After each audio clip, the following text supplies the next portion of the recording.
વાગરા તાલુકાના સાયખા કેમિકલ ઝોનમાં આવેલી નીલકંઠ એન્વાયરો પ્રોજેક્ટ કંપની ફરી એકવાર કથિત પ્રદૂષણના મુદ્દે સવાલોના ઘેરામાં આવી છે. રવિવારના દિવસે કંપની તરફથી પીળા રંગનો ધુમાડો બહાર નીકળતો હોવાનું દ્રશ્યો સામે આવતા આસપાસના વિસ્તારમાં ચકચાર મચી છે. સ્થાનિકોના જણાવ્યા મુજબ આ કોઈ એકલદોકલ ઘટના નથી, પરંતુ કંપનીમાંથી વારંવાર વાયુ પ્રદૂષણ છોડવામાં આવતું હોવાની ફરિયાદો અગાઉ પણ ઉઠી ચૂકી છે. પ્રશ્ન એ છે કે રવિવારની રજાની આડમાં શું પર્યાવરણના નિયમોને નેવે મૂકવામાં આવ્યા?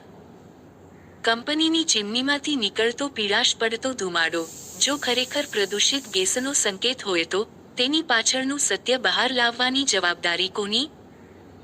સ્થાનિકોના આરોગ્ય અને પર્યાવરણ સાથે ચેડા થઈ રહ્યા હોવાના આક્ષેપો વચ્ચે જવાબદાર તંત્ર હજુ સુધી માત્ર ફરિયાદો સાંભળીને જ સંતોષ માનશે કે પછી કડક તપાસ હાથ ધરશે? આ ઉપરાંત કંપનીની બહાર કલરયુક્ત પાણી ભરાયેલા ખાડા પણ નજરે પડ્યા હોવાના દાવા સામે આવ્યા છે. આ પાણી ક્યાંથી આવ્યું, તેમાં કયા પ્રકારના રસાયણો છે અને શું તે જમીન કે આસપાસના જળસ્રોતોને નુકસાન પહોંચાડી શકે છે, તે અંગે પણ તપાસ જરૂરી બની છે. એક તરફ ઔદ્યોગિક વિકાસની વાતો થાય છે, તો બીજી તરફ જો ઉદ્યોગોના કારણે હવા અને પાણી પ્રદૂષિત થવાના આક્ષેપો સાચા સાબિત થાય તો તે ગંભીર બાબત ગણાય. જીપીસીબી શું આ સમગ્ર મામલે સ્થળ તપાસ કરશે?